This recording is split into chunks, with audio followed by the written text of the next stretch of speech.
지역 균형 발전에 대해서 이야기를 많이 하고 있습니다. 예. 근데 지금 이번에 국가균형발전위원회와 정부혁신 지방분권위원회를 통합하겠다고 했거든요. 예. 시장님 이에 대해서 어떻게 생각하십니까? 우선 저는 국가균형발전위원회와 지방분권위원회 통합은 괜찮은 결정이라고 봅니다. 왜 그러냐면 유사 중복 업무가 많고 지방분권과 지역균형발전은 유기적으로 관련이 있기 때문에 통합해서 시너지 효과를 내는 것은 바람직한 측면이 있습니다. 또 이게 이미 윤석열 대통령 인수위원회에서 국민들에게 약속을 했기 때문에 이제 그대로 추진하면 됩니다. 근데 이제 중요한 것은 이 두 위원회를 통합했을 때 국가 균형 발전과 그리고 지역 분권에 갈모갈 만한 성과를 내야 되는데 저는 그것은 두 가지에 달려 있다고 봅니다. 하나는 조직 설계를 어떻게 하느냐. 두 번째는 그 두 위원회를 통합한 조직의 위원장을 누가 맡느냐가 매우 중요하다고 생각됩니다. 그래서 이제 두 위원회가 통합돼서 이제 시너지 효과가 발생돼야 되는데 조직이 비대화되면서 비효율이 발생된다든지 조직만 키워놓고 권한과 기능을 뒷받침하지 않아서 무력화돼 버린다든지 이렇게 되면 매우 큰 문제고요. 두 번째는 이 업무를 담당하는 위원장은 지방분권이랄지 국가균형이랄지 또 이 분야에 대한 강한 추진력을 가지고 있는 그런 인사가 위원장이 돼야지 그냥 정치권에 뭐 연고에 의해서 잘하는 정치권 인사나 이런 분들을 임명을 하게 되면 큰 성과를 내기는 매우 어려울 것입니다. 네, 그런데 시장님, 지방 소멸 위기가 현실화되고 있지 않습니까? 예. 여러 정부에서 지역 균형 발전을 이야기했지만 수도권 집중은 더욱 심화되고 그렇습니다. 있다고 합니다. 그래서 이에 대한 타개책으로서 지금 지방 지역에서는 초강력화 노력이 진행 중에 있습니다. 지역 균형 발전 정책 어떻게 달라져야 실효성이 있을 것입니까? 예, 뭐 잘 아시는 것처럼 산업사회 때는 국가 간 경쟁 시대였습니다. 그래서 똘똘한 수도권을 잘 키워서 경쟁력을 키우던 시대였는데 지금은 도시 간 경쟁 시대입니다. 그러니까 각 도시들이 자기만의 고유함과 독특함을 살려서 균형 있게 발전해야 국가의 경쟁력이 올라가는 시대입니다. 그러니까 산업사회 때는 혼자 400m를 달렸는데 지금은 400m 계주 시대입니다. 4명이 잘 달려야 이길 수 있는 그런 시대라는 얘기입니다. 그래서 지역균형 발전은 매우 중요합니다. 그래서 노무현 정부를 필두로 해서 역대 정부에서 물론 정부마다 차이는 있었지만 국가 균형 발전을 위해서 많은 노력을 했지만 오히려 수도권 집중은 심화되고 있습니다. 이 수도권은 전체 우리나라 면적의 약 11.3%밖에 되지 않는데 2019년에 인구 절반 이상이 수도권에 집중돼 있습니다. 그래서 이제 과거와 같은 수도권 국가 균형 발전 전략은 이제 통하지 않습니다. 전혀 다른 차원의 국가 균형 발전 전략이 필요한 시점입니다.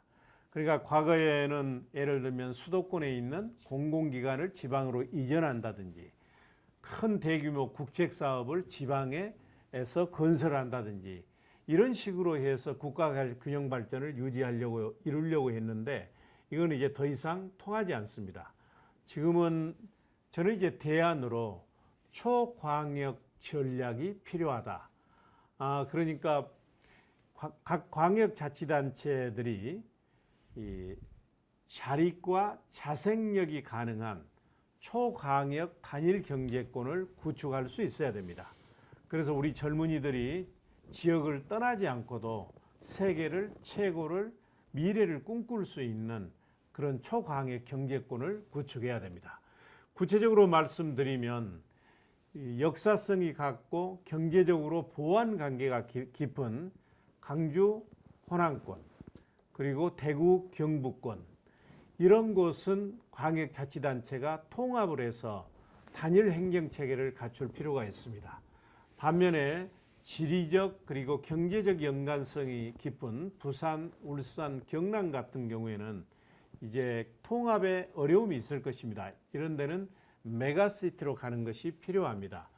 이미 이제 문재인 정부에서 이런 광역화의 필요성을 느껴서 지방자치법을 개정해서 특별자치단체를 만들 수 있도록 했고, 부울경은 이미 특별자치단체를 만들어서 내년 1월부터 시행이 됩니다. 이제 앞으로는 국가균형발전특별법을 거쳐서 통합의 경우에도 국가가 적극적으로 지원하고 나서서 조정하고 뒷받침할 수 있는 제도적인 장치를 마련해야 될 것입니다. 이제 저는 이미 이제 이런 필요성을 느껴서 제가 한 2년 전에 강주 전남 통합을 제안했고, 이제 김영록 전남지사가 하고 합의를 해서 현재 강주 전남 연구원에서 용역을 하고 있습니다. 왜 제가 이런 제안을 했느냐면, 강주에 146만, 전남에 186만, 이런 이제 소규모 자치단체로는 그 수도권의 블랙홀을 막을 수도 없고, 인구 문제도 해결할 수 없고, 양 자치단체가 상생하고 동반 성장할 수도 없습니다. 특히 이 두 강주하고 전남은 천년을 함께 온 공동 운명체이고, 전남은 농수 축산물의 생산 기지이고, 그리고 2천여 개에 달하는 천혜의 섬이 있고 또 항만이 있고, 강주는 그 대신에 교육, 의료, 문화, 도시 인프라가 잘 깔려 있기 때문에 두 도시가 하나로 통합하게 되면 많은 시너지 효과가 있을 것입니다.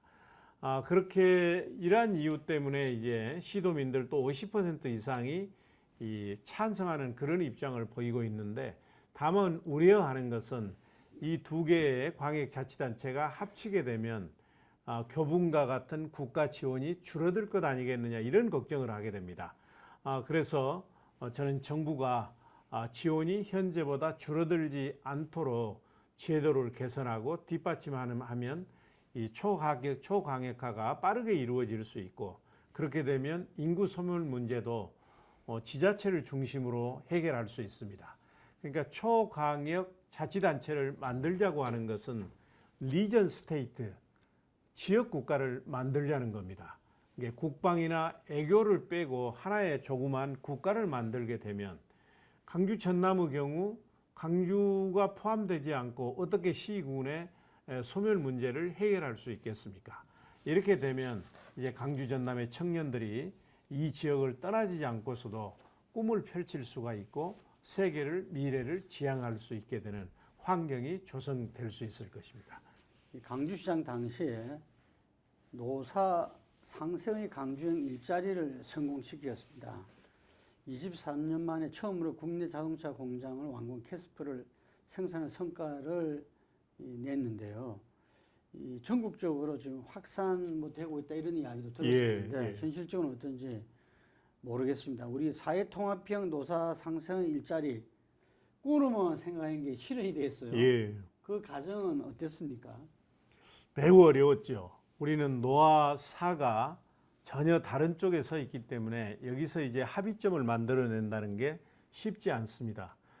그렇지만 청년 일자리를 만들어야 된다는 강주 시민과 국민들의 염원, 그리고 한국노총과 현대자동차의 미래를 본 통큰 결단, 그리고 중앙정부와 여야를 막론한 정치권의 적극적인 지원으로 이게 성공을 할 수가 있었습니다. 우리 한국 경제의 가장 큰 문제가 뭐냐면 고비용 저효율 구조입니다. 높은 임금, 그리고 불안한 노사관계. 그러니까 늘 대립과 갈등의 관계였던 노와 사가 모두 만족하는 일자리는 없을까? 그 해결책을 제시한 것이 강주형 일자리입니다. 그동안 우리나라에서는 23년 동안 자동차 공장이 만들어지지 않았습니다. 왜 그러냐면 고비용 저효율 때문에 대한민국에서 자동차 공장을 만들어 봐야 이게 수익이 나지 않기 때문에 뭐 중국이다, 베트남이다, 이런 곳에 다 투자를 했습니다. 이 문제를 이제 우리 강주가 해결을 한 것입니다. 강주형 일자리의 4대 원칙이 뭐냐면 적정 임금, 적정 노동 시간, 원화청 동반 성장, 그리고 노사 상생, 그야말로 한국 경제의 고질적인 문제들을 다 해결하는 그런 대안인 것입니다. 그래서 중앙정부와 정치권 그리고 온 국민들이 강규형 일자리가 성공하기를 바랬던 이유는 강규에서 직간접 일자리를 10,000개 창출한다는 그런 의미도 있지만 한국 경제의 새로운 대안이라고 생각을 했기 때문입니다.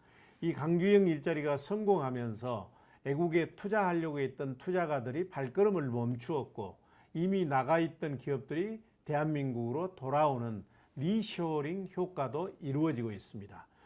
그래서 2019년 1월 달에 현대자동차와 업무 협약을 체결하고 3년 만에 강주 글로벌 모터스라고 하는 자동차 공장이 완공됐습니다. 이건 국내에서 23년 만에 처음으로 공장을 완공한 것이고 지금 거기에서 캐스퍼라고 하는 소형 자동차가 생산이 되고 있습니다. 근데 다행스럽게도 이 캐스퍼가 재고가 없어서 못 팔 정도로 대박을 치고 있습니다. 근데 이 강규형 일자리가 이제 한국 경제의 대안이 되려면 자동차 산업에 한정되지 않고 다른 산업으로까지 확대되고 또 강규뿐만 아니라 전국으로 이게 확산돼야 됩니다. 다행스럽게도 강규형 일자리의 노사 상생 모델이 지금 현재 뭐 밀양이다, 강원도다, 신안이다 이런 곳으로 확산되고 있는 것은 참으로 다행이고 정부가 이게 빠르게 확산될 수 있도록 뒷받침하는 것도 매우 중요한 과제라고 생각을 합니다. 혹시 일자리 수와 지역 GDP가 어느 정도 효과가 나는지는 뭐 그 수치 강규형 일자리로 인해서 예. 강규형 일자리는 직접 일자리가 1,000개 이제 저게 만들어지면 부품 공장이 있지 않습니까? 예.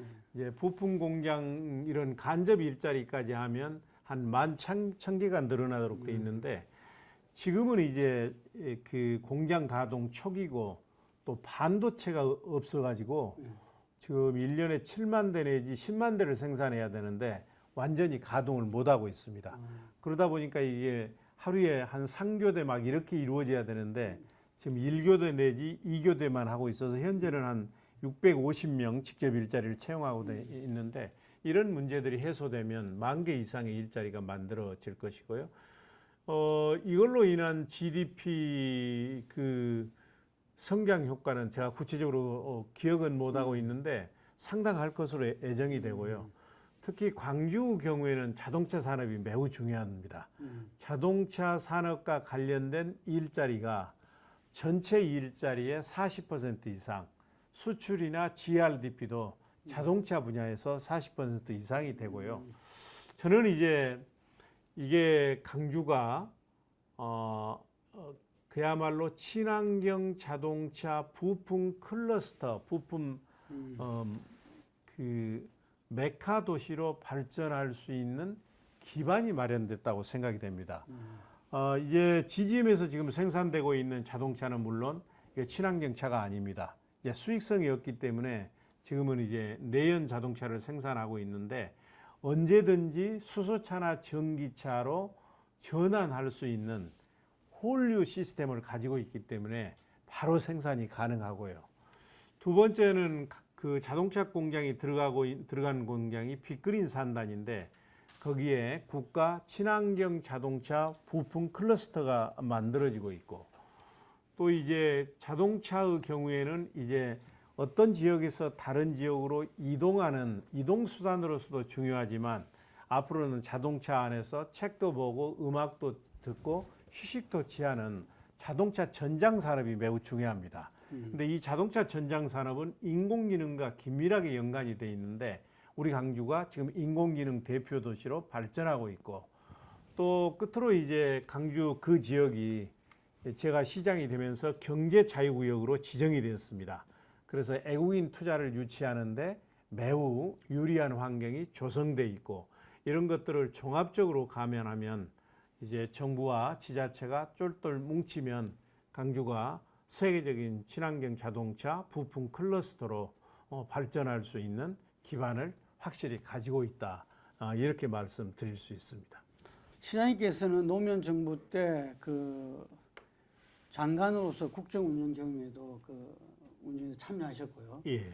그다음에 그 재선 국회의원을 했지 않습니까? 예. 당에서 정책위원장도 하시고 이 실제적인 정치권의 정책 위반 뭐 이런 부분도 다 하셨는데 우리 정치의 고질적인 문제가 진영 대결, 여야 간의 대립과 갈등 이 부분을 해결하지 않고서는 우리 정치가 우리 경제가 한 걸음 또 나아갈 수 없다는 이 비판들이 많습니다. 예. 근데 이게 또 각 당도 이게 전부 다 멍들어 있고, 예. 예, 그 양당 간에만 문제 있는 것이 아니라 그 문제가 각 당에도 이렇게 그 건강함이 사라지고 이런 요즘 이야기하는 뭐 이렇게 강경 팬덤, 훌리간 이런 문제도 있거든요. 그래서 이 한국 정치 어디로 가야 되는가에 대한 어떤 고견을 듣고 싶습니다.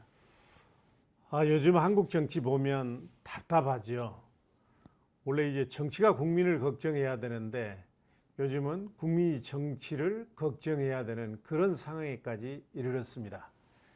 원래 공자께서는 정치는 정자, 정야다. 바르게 하는 것이다. 그리고 정치는 어렵고 힘든 사람들의 눈물을 닦아주는 것이고 목소리가 없는 사람들의 목소리를 대변해 주는 것이 정치인데 지금 우리 정치인들은 보면은 자기 당이나 자기 계파의 이해관계에만 매몰돼 있고 국민의 이익은 안중에도 없습니다. 그게 참으로 걱정이 되는 것이죠. 정치가 바로 서야 나라가 바로 서는데 그러면 어떻게 해야 한국 정치가 정상적으로 돌아갈 것인지 저는 해결책은 정치인들의 판단 기준이 이해관계에서 역사와 국가 발전으로 바뀌어야 된다고 생각을 합니다.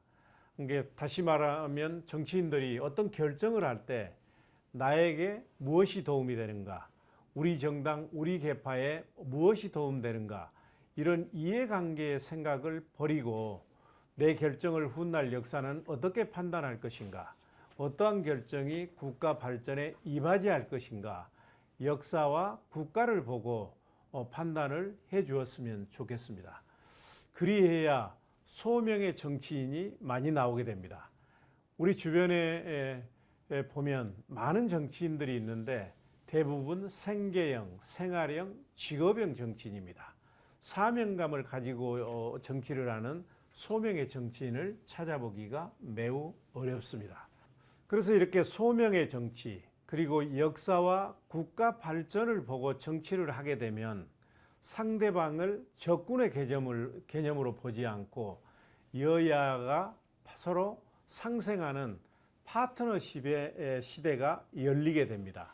실은 뭐 이제 상대방이 불편하기는 하지만 정부 여당 입장에서 보면 건강하고 튼튼한 야당이 있어야 성공할 수가 있고 또 현실적으로 야당이 다수당이기 때문에 상대방의 지지와 그 협조를 얻어야 국정을 원활하게 이끌 수 있다는 점을 명심해야 됩니다. 그리고 그 더불어민주당도 다수당이지만 수적 우세를 이용해서 매사를 밀어붙이게 되면 그동안 대선과 지방선거에 패배한 데 이어 2년 후에 그리고 총선에서도 패배가 이어질 수밖에 없다는 점을 명심하고 협치 행정을 해야 된다고 저는 생각을 하고요. 근데 이제 문제는 우리 정치에 있어서 힘 있는 사람이 양보하면 배려이고 포용이지만 힘없는 측에서 양보하면 굴욕이고 패배라는 그런 인식이 강합니다. 그래서 일방적으로 무슨 자기 편이 완봉승하겠다 하는 이런 생각을 버려야 됩니다. 그것은 야구에서나 가능한 것이고 정치권에서는 협치를 해야 된다는 것이죠. 특히 정부는 특히 국민의힘은 집권 여당의 힘 있는 정당이고 또 더불어민주당은 국회를 좌지우지할 수 있는 다수당이기 때문에 둘 다 힘이 있는 정당입니다. 그래서 대의를 쫓아서 양보하면 그건 굴욕이나 패배가 아니고 이거는 양보고 배려가 될 수 있기 때문에 저는 좀 더 타협의 정치를 해주면 좋겠고 그렇게 되면 그 혜택은 고스란히 국가 발전과 국민의 이익으로 돌아온다. 이런 말씀을 드리고 싶습니다. 양당의 그 기득권 이 고착 시스템, 이것은 소선거구제에 있다고 여러 정치학자나 많은 부분들이 그 지적하고 있습니다. 우리나라는 그 유신 독재 시절에 중선거구제, 1인 2선거구제 된 것 때문에 소선거구제를 정치 개혁으로 생각하고 받아들였잖아요. 예. 근데 지금은 오히려 그 소선거구제가 이 잘했든 잘못했든 이 당 지지가 빠지면 이 당이 되고, 이렇게 서로 1, 2당이 주고받는 이런 구조가 고착화 돼서 가지고는 실제로 그 양당의 어떤 발전도 그렇고 우리 전체의 정치 이 개혁 발전도 어렵다. 그래서 중대선거구제로 선거구제 개편을 많이 이야기합니다. 근데 이게 현실적으로 좀 가능하다 보십니까?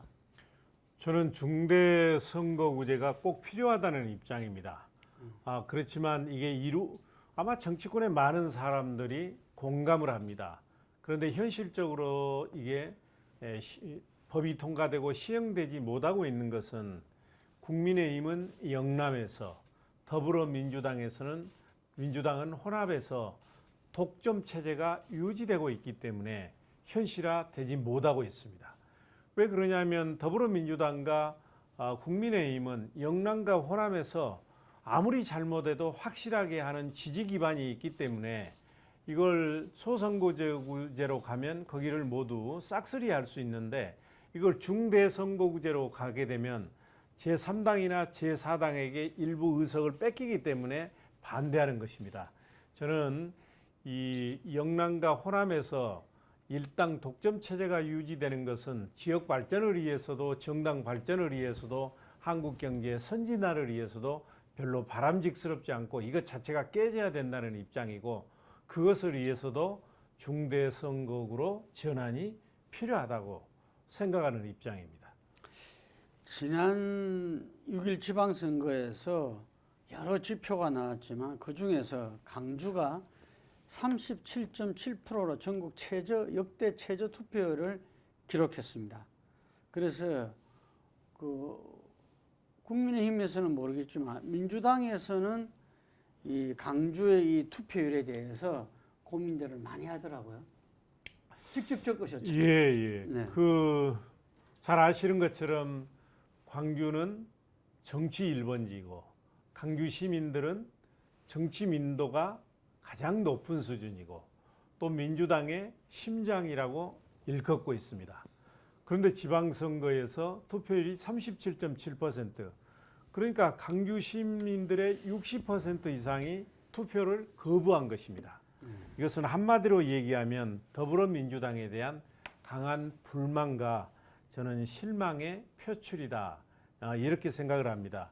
특히 시민들은 강주 전남에서 이루어진 그 지방선거 공천이 공정성과 투명성이 결여되고 자기 사람 위주로 공천해서 시민들의 선출권이 박탈당했다, 이렇게 생각을 하고 있고, 그것이 정치 민도가 높은 시민들로 하여금 투표장에 가지 않도록 한 것이고, 이건 강주 시민이 더불어민주당에 보내는 강력한 경고의 메시지다, 이렇게 생각을 합니다. 저는 이 37.7%라고 하는 투표율, 이거는 이번 지방선거에서 가장 낮았을 뿐만 아니라 역대 그 어느 때도 이렇게 낮은 적이 없었는데, 이거는 민주당에 대한 강주 민심의 대변화의 조짐으로 더불어민주당이 받아들이고 혁신의 속도를 내야 될 것입니다. 만약 더불어민주당이 여기에서 교훈을 얻지 못한다면 2년 후 총선 때 어떠한 결과를 가져올지 그거는 불문가지입니다. 저는 민주당의 급선무는 우선 자기들끼리 밀어주고 끌어주는 패거리 정치 문화를 혁파하고 개파 연고 중심의 정실 공천을 차단할 수 있는 확실한 제도적인 장치를 마련해야 되고, 또 유능한 사람들에게 당을 개방하여 실력 있는 정책 정당을 만드는 거라고 생각을 합니다. 근데 이제 광주에서 살고 민주당도 살 수 있는 저는 본질적인 해결책은 강주에서 더불어민주당의 과도한 독점 체제가 무너져야 된다고 생각을 합니다.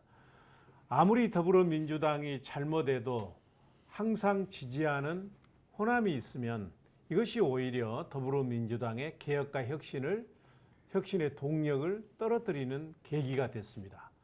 강주 발전도 마찬가지입니다. 강주가 발전하기 위해서는 유능하고 능력 있는 사람들이 정치권에 많이 진출해야 되는데 강주에서는 더불어민주당의 공천만 받으면 누구나 당선되기 때문에 더불어민주당이 좋은 사람을 공천하려고 하기보다는 자기 사람 위주로 공천을 해왔고 또 공천받은 사람은 당선이 돼서 시대 정신과 시대 하두에 대해서 치열하게 고민하고 실력을 쌓는 공부를 해야 되는데 더불어민주당의 논리에만 매몰돼서 결국은 전국적인 정치인으로 성장하지 못하는 그런 문제가 있었습니다. 이제 이번 그 투표율을 보면 강주는 이제 민주당의 텃밭에서 그야말로 개혁과 민주의 텃밭으로 바뀌는 조짐이 나타나고 있습니다. 강주는 잘 아시는 것처럼 항상 시대를 선도해 왔습니다. 이제 강주 시민들이 민주당만이 유일한 대안이라는 생각을 벗어나서 잘하는 정당에 대해서 투표를 하게 되면 그야말로 더불어민주당은 위기의식과 긴장감을 갖고 보다 나은 정당으로 발전할 수 있고 강주도 중단 없이 발전할 수 있는 계기가 마련되고 한국 정치도 지역주의에 벗어나서 새로운 시대를 열 수 있을 것입니다. 이전에 제 기억으로는 민주당하고 열린우리당 예. 그리고 민주당과 국민의당 예. 이때 상당히 좀 긴장감이 그렇습니다. 예.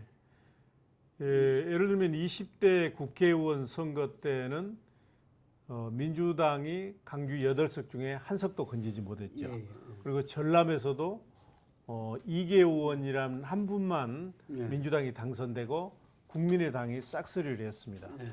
그렇기 때문에 이제 그렇게 되면 양당이 치열하게 경쟁하게 되고 좋은 인물을 공천하려고는 동기부여가 되는 것이죠. 지방선거에서도 그 영향이 아주 크다고 들었습니다. 이제 지방선거에서 국민의힘과 이번에는 더불어민주당의 경쟁이었는데 5.18이라고 하는 역사성 때문에 강주가 국민의힘 후보를 뽑기에는 많은 어려움이 있습니다. 물론 이번에 국민의힘 후보가 15% 이상의 득표를 했고 전남에서는 17% 이상의 득표를 해서 달라지는 이제 분위기는 보입니다만 강주에서 더불어민주당의 독점 체제가 깨지려면 그야말로 참신하고 괜찮은 제3의 정당이 나오게 되면 그 치열하게 정당 간에 경쟁하는 그런 분위기가 만들어질 수 있을 것입니다. 이 현안으로 떠올라서 이 행안부 장관을 하시기 때문에 한번 여쭤보겠습니다. 행안부의 경찰국 신설 문제 때문에 지금 파란이 일고 있습니다. 예. 그 총경회의문을 돌아가는 길에 대기 발령을 내고 예. 그 밑에 지금 경정 경감들도 뭐 전국 회의를 한다.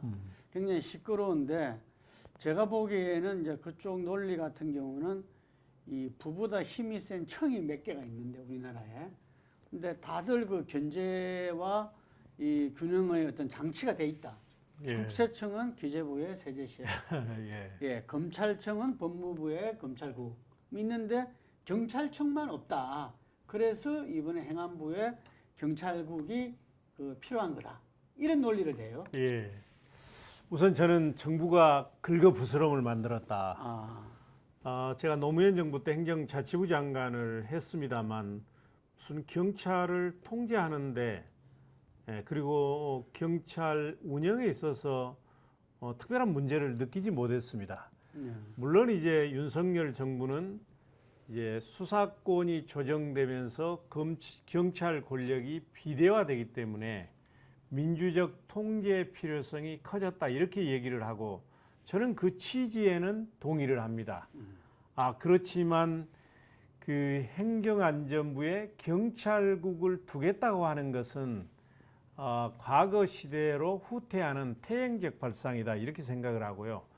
방식이 안 맞다는 얘기죠. 예를 들면 경찰위원회의 권한을 강화해서 견제와 균형을 통한 민주적 통제 방식을 강구했더라면 훨씬 더 나았을 것이고 경찰도 이렇게 조직적으로 반대할 수 없었을 것입니다. 그리고 이제 뭐 검찰청을 견제하기 위해서 법무부의 검찰국이 있고 국세청을 견제하기 위해서 이제 기획재정부에 세제실이 있다고 얘기를 하는데 이것도 궁색한 논리입니다. 제가 국세청장도 해봤고 세제실장도 해봤습니다만 이거하고 비교하는 것은 저는 전혀 적절하지 않다고 보고요.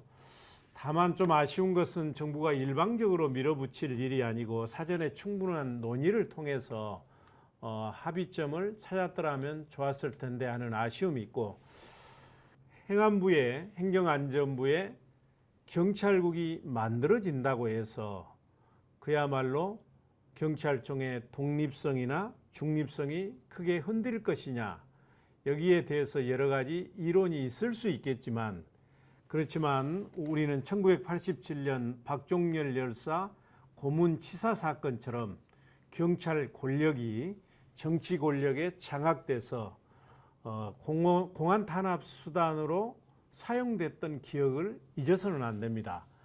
그렇기 때문에 저는 행안부 내에 경찰국이 만들어지는 것은 바람직스럽지 않다. 시대에는 시대 정신이 있고 도도한 흐름이 있습니다. 만약에 경찰국이 지금 행안부 내에 있다면 있는 것도 없애야 하는 그런 시점에 경찰국을 다시 부활하는 것은 시대 정신에 부합하는 것이 아니고 역행하는 것이다. 이렇게 생각이 됩니다. 그런데 문제는 이제 물은 이미 쏟아졌습니다. 이제 명분과 실리가 조화된 수습 방안을 마련하는 것이 중요합니다. 경찰도 민주적 통제 방식에 대해서는 반대를 하지 않고 있습니다. 그렇기 때문에 이게 더 큰 문제를 야기하기 전에 실기하지 말고 국무총리가 하루빨리 나서서 대화를 통해서 견제와 균형에 입각한 민주적 통제 방식에 대한 정부 내의 합의를 도출하는 것이 매우 중요하다고 생각합니다. 혹시 금방 말씀하신 견제와 균형 있는 민주적 통제 방식 어떤 게 있을 수 있겠습니까? 우선 이제 가장 쉽게 얘기할 수 있는 게 경찰위원회를 활용하는 것입니다. 지금 경찰위원회는 중립적인 분들, 역량 있는 분들이 위원회가 구성이 돼가지고 정권에 휘둘리지 않고 독립적으로 중립적으로 뭐 경찰청의 예산이랄지 인사에 관여를 할 수가 있습니다. 그렇기 때문에 지금도 있는 거죠. 예, 이걸 좀 강화하게 되면 결국은 이제 경찰위원회 인선도 대통령이 깊게 관여하고 있기 때문에 경찰청이 무소불위의 권력을 남용하거나 그런 건 얼마든지 통제를 할 수 있을 것입니다.